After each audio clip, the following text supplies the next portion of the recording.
Hello, everyone. Thank you so much for joining today's BIST and BIAR community meeting and education session.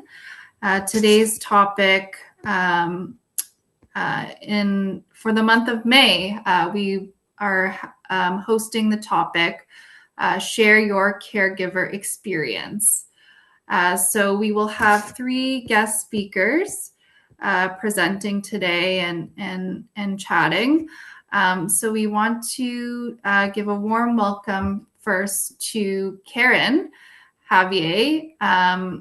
Karen will be our first guest speaker, and then we will also have Remy Perry, and then our last guest speaker for today will be Candice Diep. So I wanted to first introduce Karen. Karen is the owner and operator of FirstLight Home Care North York, a home care service dedicated to supporting individuals and families navigating the challenges of caregiving with compassion, dignity, and respect.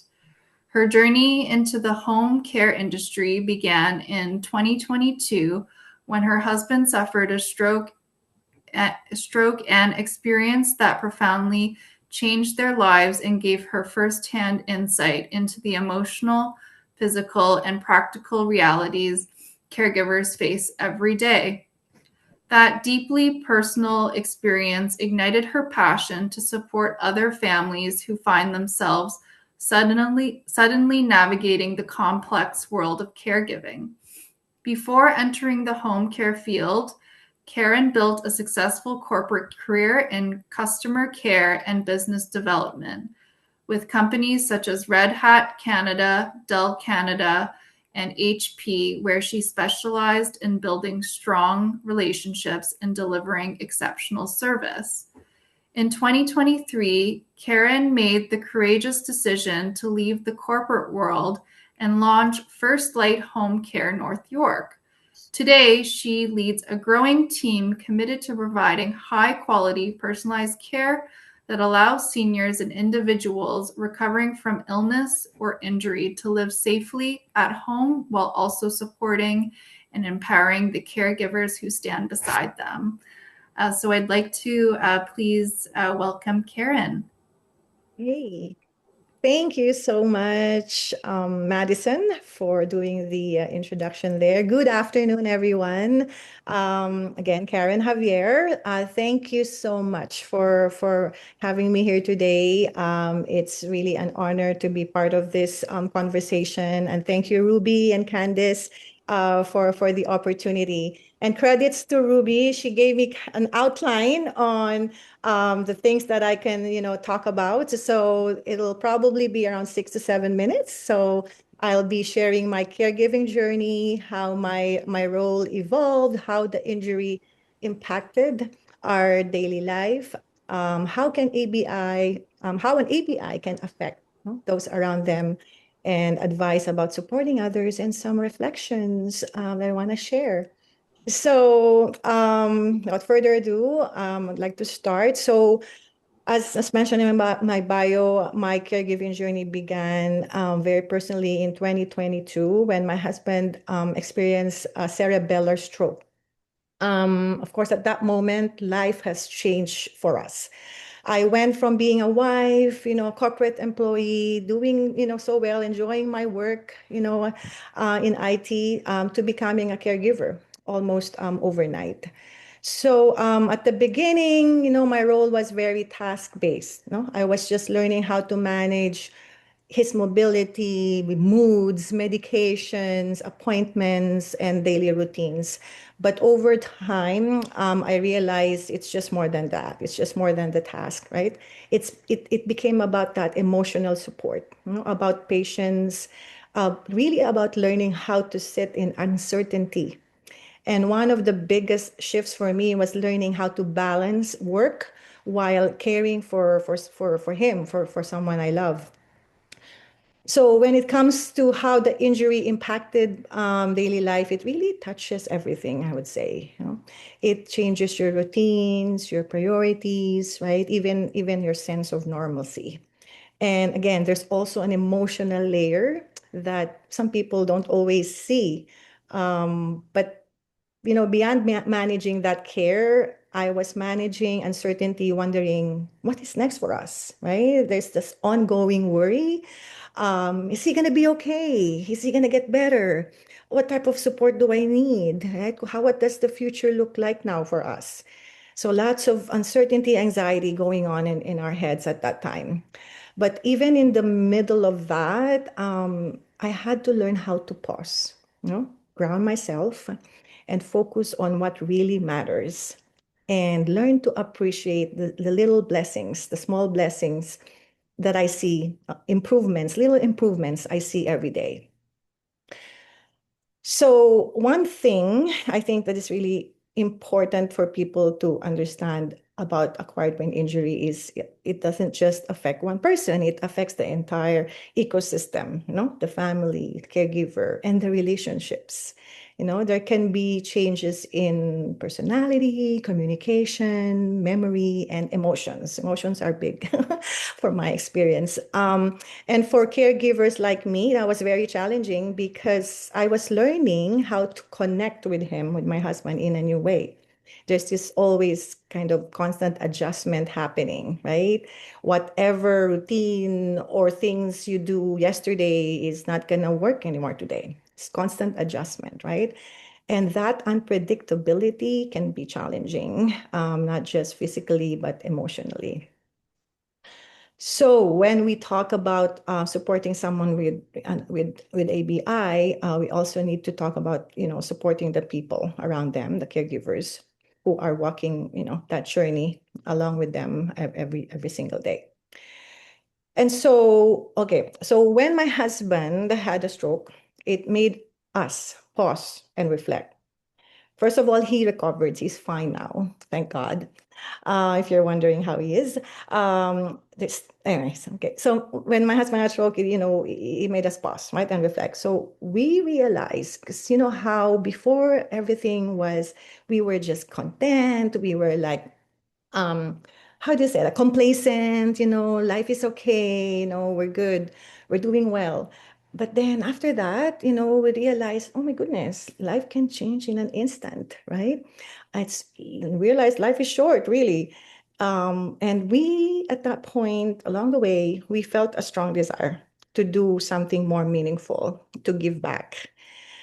And so, because we were treated so well at Mackenzie Hospital, I got good social worker support and the nurses, the healthcare workers. I'm very happy with how they helped us along the way when he was in the hospital. So anyways, that's one thing, I realized, like, oh my goodness, like why did I not become a social worker? Why wasn't I in healthcare, right? So it just touched me as I went through that experience. So anyhow, so we paused, reflected, and so, want to give back, do something more meaningful. So that's what led me to leave my 25-year career in information technology and step into home care.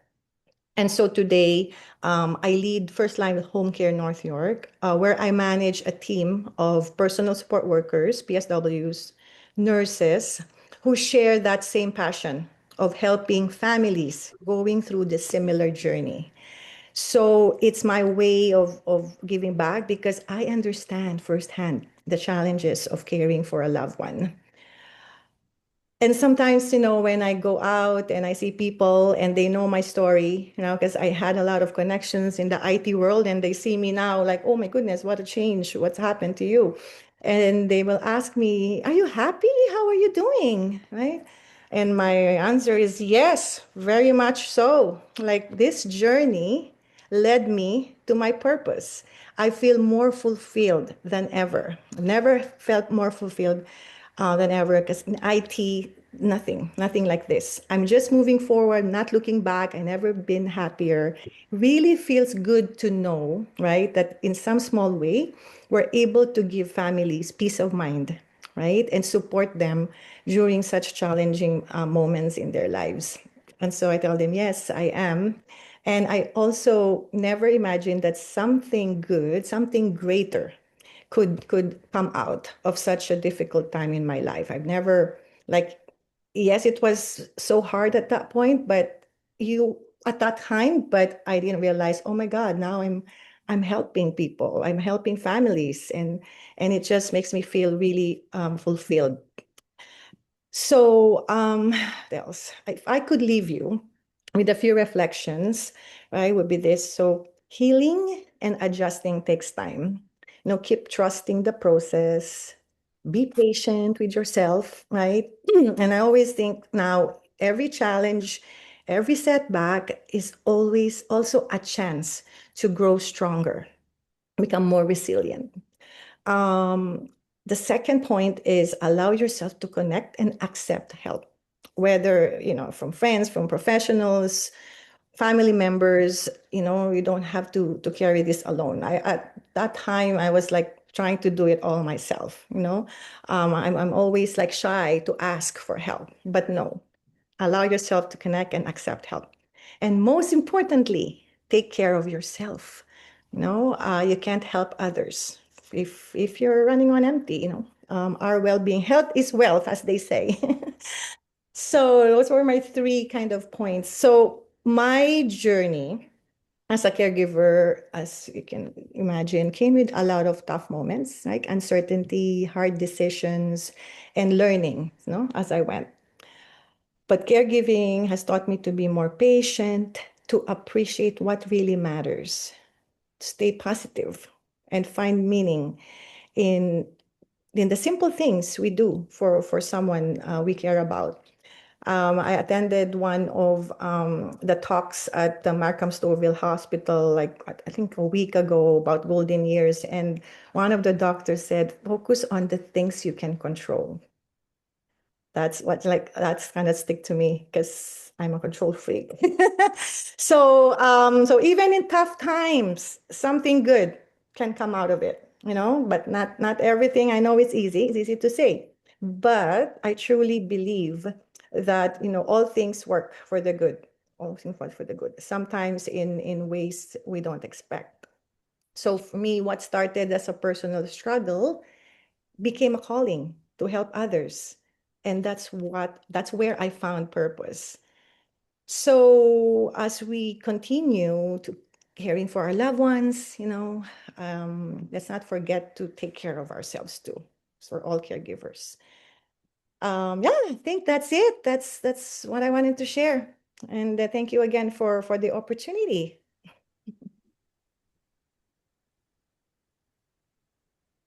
Thank you so much, Karen, for sharing your story with us. And there was definitely some great advice in there. So thank you so much for sharing. Yeah, sure. Okay, so I'm just going to introduce our second guest speaker today. And as a friendly reminder, towards the end, we will have some time for open discussion and question and answer. So our next guest speaker for today is Remy Perry. Remy learned about BIAR in January 2018, a little over 2 years after his wife, Carol, suffered a traumatic brain injury as a result of a car accident in November 2015. At the time, he was finished a 31-year stint as a French and special education teacher with the Toronto District School Board. It was his second career after he left his first as working as a journalist. With the accident, Remy had to turn the skills and knowledge he had developed for meeting the needs of students with disabilities to caring for a wife with a new disability. Fortunately, he was not alone, having the support not only of family and friends, but also an incredibly dedicated and caring support group in BIAR. After getting to know some of these wonderful people, He knew he had to become part of the team.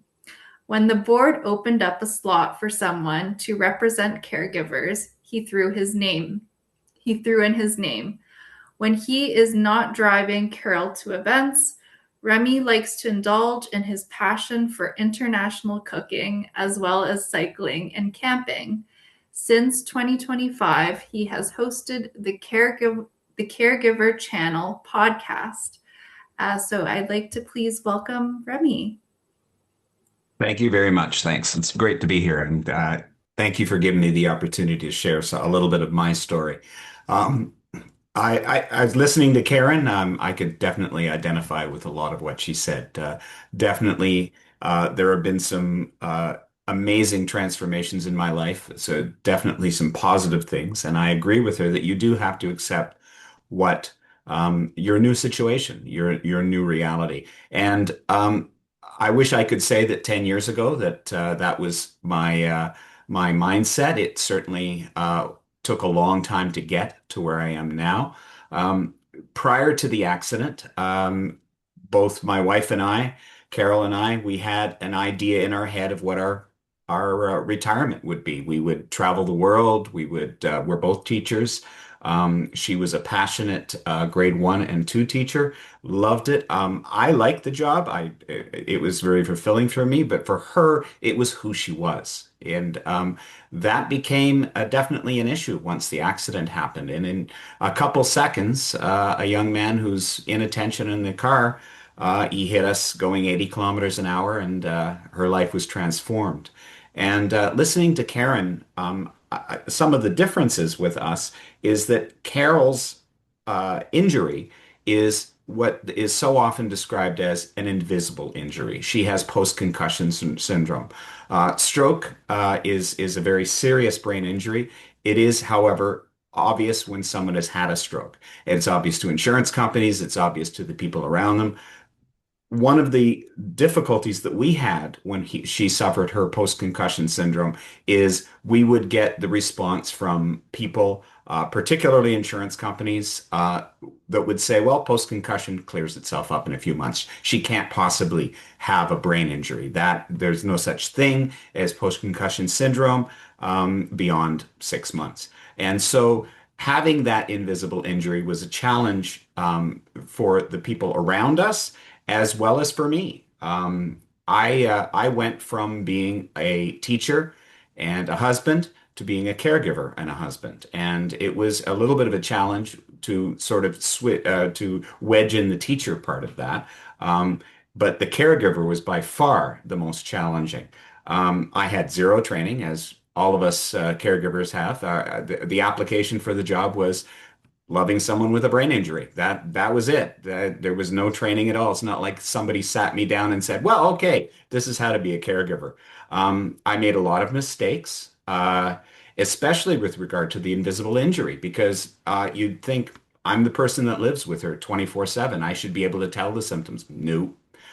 Especially when you're with someone who doesn't like to make a fuss, who doesn't like to talk about their symptoms. So often I would say to her, so how are you feeling today? And she'd look at me and go, well, well, no, I don't know. That's why I'm asking you. And then she would say, well, I can't really tell.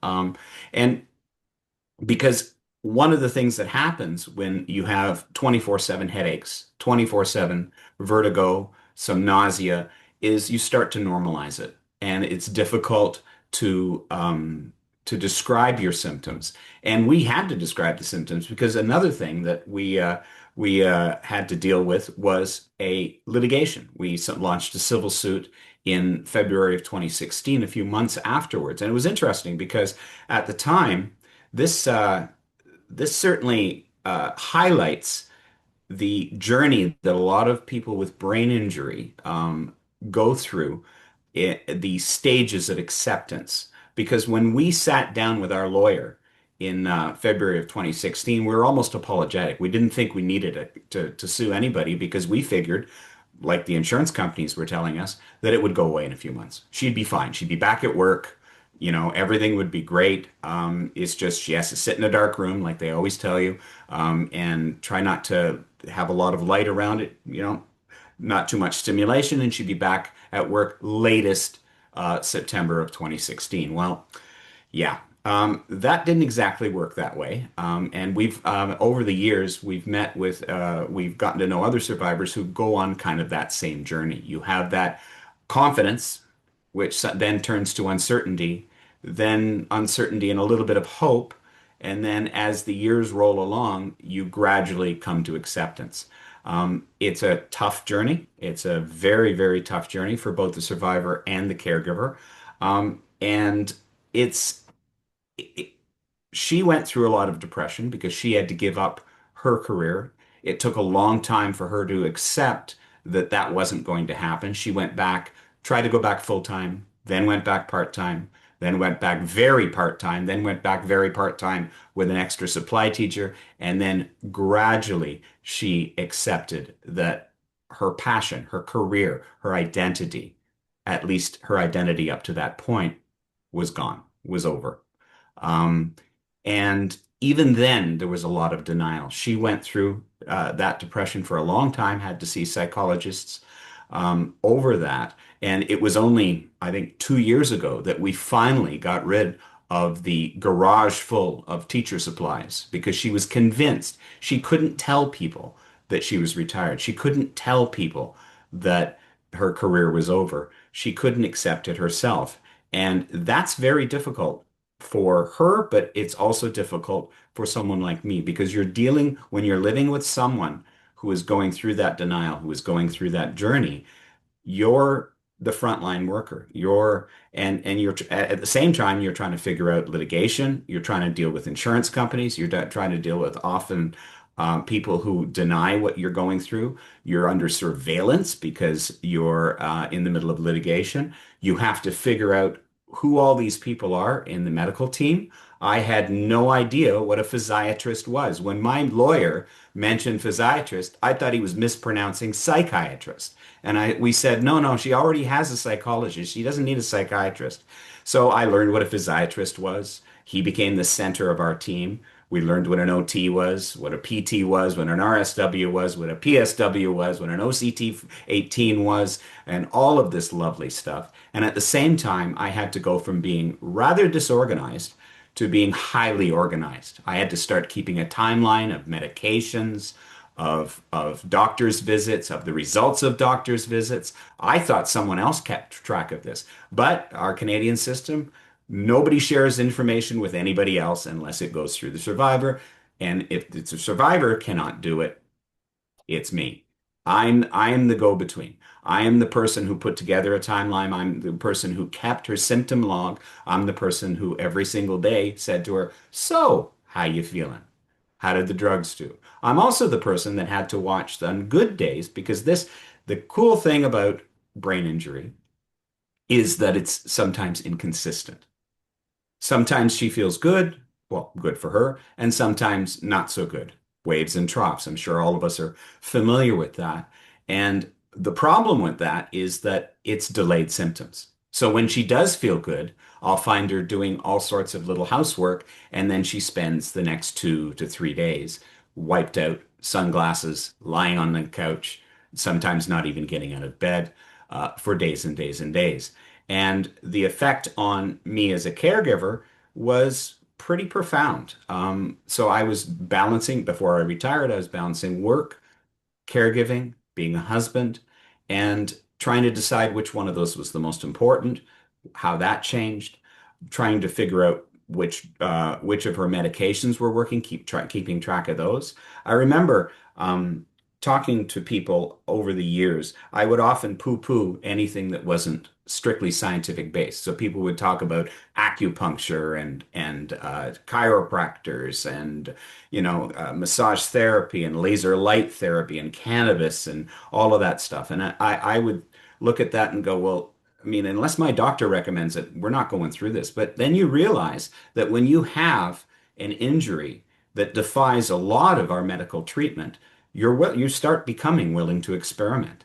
And going through that journey as a caregiver was very, very interesting. You'd get your hopes up. It seemed to work for a while. Then, not so good. Didn't work after that. So again, it was a very long journey. Every time I thought I knew something, I would find out that perhaps I was mistaken. Um, and as the years rolled along, I was fortunate that the person I was with, Carol's always been into self-help. She's loved that. She loves doing research on becoming a better person, but your finances, all of those types of things, bettering your daily life, getting things done, organization. So she tackled the brain injury. She tackled these symptoms with the same energy and fervor that she had tackled originally her teaching career. She turned that amazingly analytical and organized mind, as much as she could, with symptoms being what they were, towards accepting her new reality and finding out who the new survivor was. And as her caregiver, I benefited from that because that's not the type of person I am. That I am not that eternal optimist. That I am not that self-help betterment person. But when you live with someone who's doing that every day, you start to absorb attitude of gratitude, acceptance of what you can do instead of the life you no longer have. Um, you start to embrace your new role. And my new role wasn't just caregiver. It wasn't just caregiver. It was as a a husband who is no longer a teacher. I've now retired, and I can start as Karen found out, it's bettered my life because now I'm exposed to people in the healthcare team and people who surround people with brain injuries. And let me tell you, they are some of the most wonderful people, most giving people. Like no one becomes an OT, no one becomes a physiotherapist to make the big bucks. These are amazingly giving and helpful people. And what also inspired me, what I feel very lucky to have encountered, are survivors with brain injuries that are very severe, and yet they found their new normal. So they have really been an inspiration. I often heard many years ago that when you start to volunteer, when you start to help people, yes, you're helping people. It also helps you. It gives you a sense of purpose. It gives back as much as you are giving. And that's what I've found since I've retired. I probably, for every hour that I spend working with my wife, I probably spend an equal hour helping other survivors who do not have caregivers. And that's kind of the sad thing. About 80% of the survivors that we know, they are their own caregiver. And so I'm fully able-bodied. I can drive. I can sort of fix things. I'm not very good at it, but I'm there for that. I can help out with finances. And the other thing that I found out that I was doing, and this led to the podcast that I've started, is I was sought after for advice, for legal advice. I'm not a lawyer. I would be sought after for medical advice, for physiotherapy advice, because we were 10 years in, and there were people who were just starting out. So I thought, well, I'm the last person. Well, not the last person, I guess, because we are further in, but I shouldn't be the only one giving you this advice. So I thought of starting an educational series, and that's how the podcast was born. It contains a lot of the information. I'm talking to experts um, about the type of things that I wish I had known 10 years ago, and that I learned the hard way. And in continuing to learn. Like Karen, I'm finding the entire field, the entire helping of people with brain injuries, with disabilities, an incredibly rewarding and interesting endeavor. And it has become kind of my new purpose. I've also reinvented how I am as a partner, because I read something a little while ago that somebody was asked after 60 years of marriage, how did you manage to stay married for 60 years to the same person? And he answered, but that's not true. I'm not married to the same person. That person changes. That person changes every year, regardless of whether you have an injury. You are not the same person you were when you stood at the altar and said your vows. And if you cannot adjust to that, then what is your relationship? So I think in many ways, her having a brain injury it's led to a lot of adjustments, a lot of pain, a lot of stress and anxiety, but it has also led to some very, very good things. And it has certainly helped me grow as a person, as a husband, as a partner, as a father, and just given back much, much more than I've given in. So I hope that if I have anything, Karen left us with a message. If I have anything to tell people who are coming into that role, who are curious about that role, it is to accept your new normal, accept who you are and what it is that you can do, and look at the bright side. So I hope that helps. Thank you. Thank you so much, Remy, for sharing your story. It was really powerful, and we really appreciate your honesty and your advice as well. So thank you so much. You're welcome. Pleasure. Okay, so I'm just going to introduce our third guest speaker for today's session. We would like to introduce actually BIS, the Brain Injury Society of Toronto Executive Director, Candace Diep. Candace brings a wealth of experience in consulting, project management, and operations to her role as executive director. With an educational background in commerce, learning development, and grant writing, she hopes to apply her skills and knowledge to help BIS continue to aid survivors of brain injury and their families. As a caregiver herself, Candace has seen firsthand the positive and life-changing effects of programs that support brain injury survivors and their families, and she understands the importance of advocacy and education during the recovery process. In her downtime, she enjoys reading, playing ukulele, and exploring new cultures. Candace also enjoys snowboarding in the winter and golf in the summer with her 2 children and partner. So I'd like to please welcome our amazing executive director, Candace. Madison. Thanks, everyone. So as you know from my bio, I am a caregiver to somebody with a brain injury, that's my mother. And it's been a journey. Long, even before my mother had her brain injury, I got some advice when I had my first child. I got a lot of advice when I had my first child, but one piece really stuck with me, and that was let people help you. And in those days, it was things like let somebody else change the diaper. It won't be changed exactly how you want it changed, but it'll get changed, and that's okay. Like, let somebody do the dishes. It won't get cleared exactly the same way, but it'll get done. So that was something that I had to learn to do because that's not something that's natural to me. Like Karen said, I'm a little bit of a control freak, and I like things the way I like things. So I had to learn to do that. But when my mom had her brain injury, it was sort of to the next level. And I really had to let go of a lot of the things I was used to doing in my life. I had to let my partner take my kids away for a couple of weeks so that I could be there and focus on my mom. And that was hard, letting our family kind of step in and do the things that I did for our family was something that was challenging for me, but I knew it was important because I needed to focus on my mom's care. It was hard to trust that my husband was going to do the dishes properly, but he did. Everybody survived it, so everything was fine.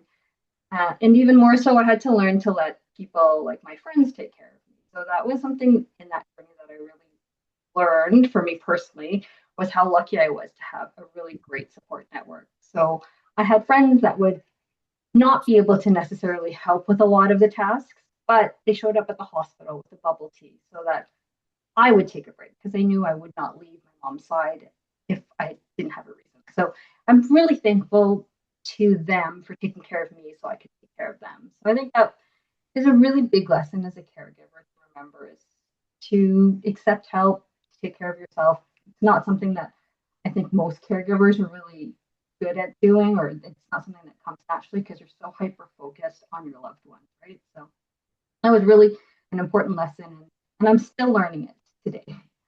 My mom was really lucky in that she was in a hospital that was a teaching hospital as well. So the doctors and the nurses, the residents there were so patient with me, and they spent so much time explaining things and talking. And I had to become her advocate, obviously, because even though she was there, she really couldn't understand what was going on. She, like Remy's wife, like Carol, has an invisible disability. So looking at her, she seems pretty much normal, like she was. But in those conversations, or when things start to get complex, she does have a hard time following some of those threads.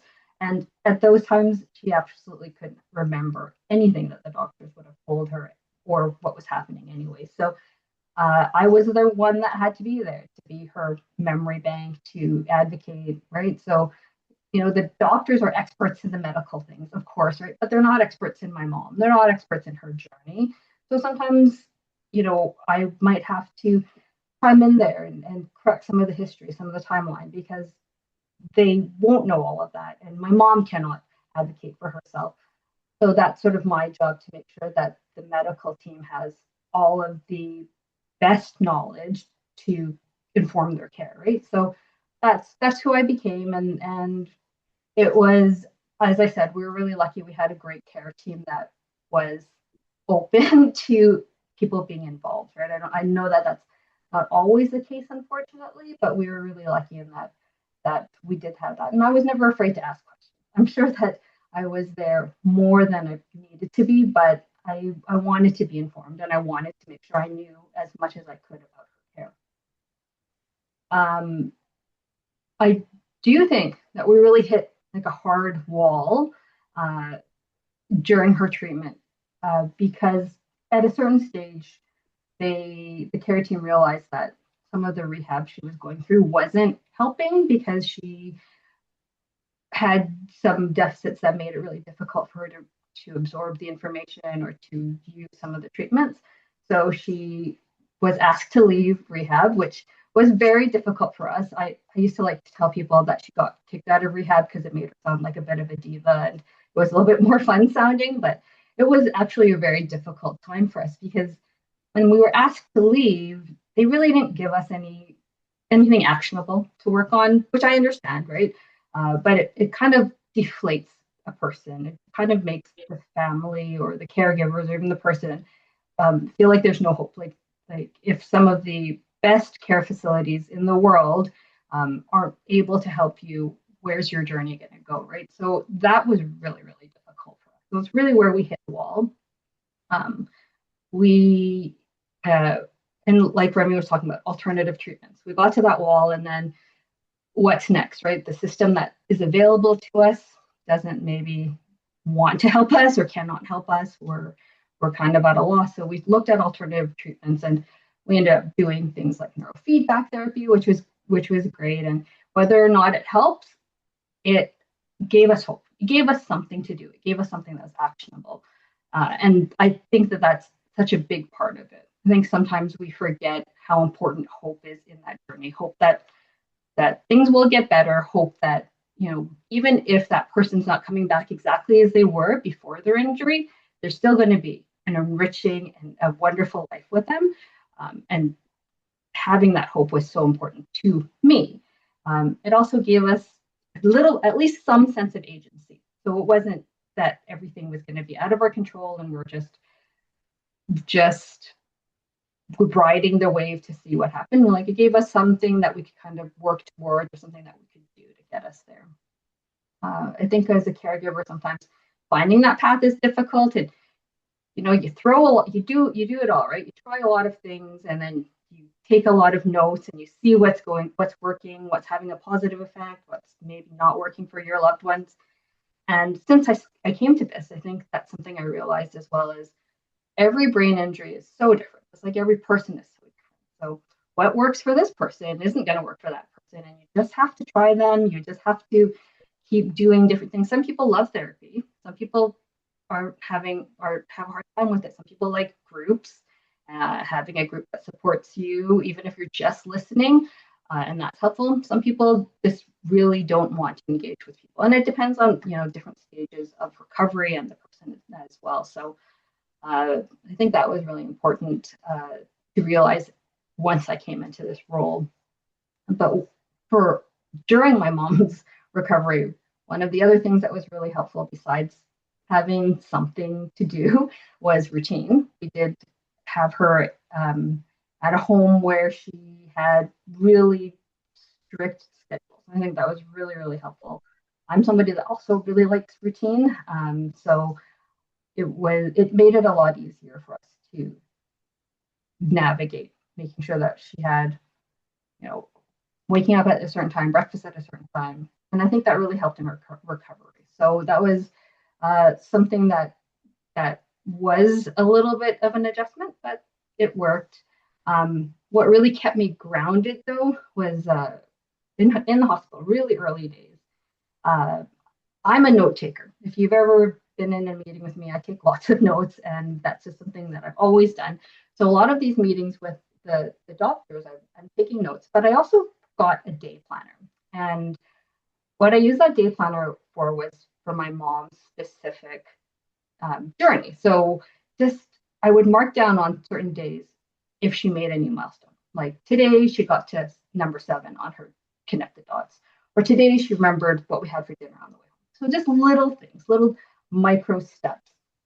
And as you know, probably, brain injury, the journey isn't linear. There's lots of forwards and there's lots of backs, right? So, and sometimes things get better some ways and worse some ways. So keeping that journal was really helpful for me because when the days were bad, I could go back to that. I could go back to that journal, and I could go back a few weeks or a few months and see where we were a month ago, 2 weeks ago, and see maybe some of the progressions. They're such small steps, you don't really notice them at the time, but they add up. And then once you get to a year down the road or 2 years down the road, you can kind of see some of it. And it's funny because my mom doesn't remember this journal at all, but she found it recently and she was really surprised at what recovery looked like for her. Being able to connect the small points when life isn't so sure kind of makes the journey a little bit easier. So like Remy and Karen, all of this kind of changed my journey, right, as a person and as a professional. And about a year ago, when I was sort of between projects, I saw the posting for BIST, and I knew I could do those operational things. It's things I've done in the past, but it was the brain injury side of it that's really personal to me because of my background. So I threw my name to the hat, and they gave me the job, and I've been here for about a year now, and it's been really great. Really fills my cup, really gives me purpose in a way that I don't think other professions, like Karen was talking about, gave me. I mean, I enjoyed my jobs before, but this gives me a very different. And I really enjoy it because I know that I can understand what a lot of people are going through, especially in those early days when you're sitting in the hospital and you don't know what's next. You don't know where the journey is going to take you. And I'm so privileged to be able to be part of this amazing team that we have here that puts together programming and puts together support groups that help to support our members as well as their loved ones and their family. And I think that for me, I had to do a lot of it alone. And my hope is that for people moving forward, they won't have to do it alone. If they know about BIRE, if they know about BIST and the community that we have, my hope is that nobody has to go through that. So I guess, we were closing with something. So, I would say that one, let people help you and take care of yourself. To find some actionable hope in however you happen to find it with your loved one.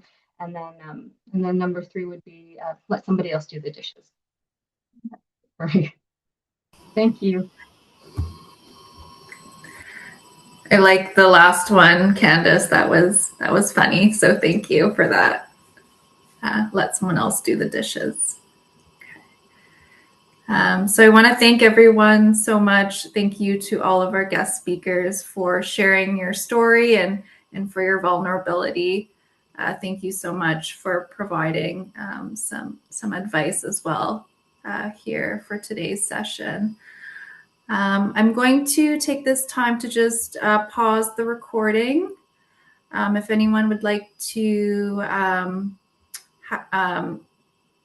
say a comment or maybe ask a question,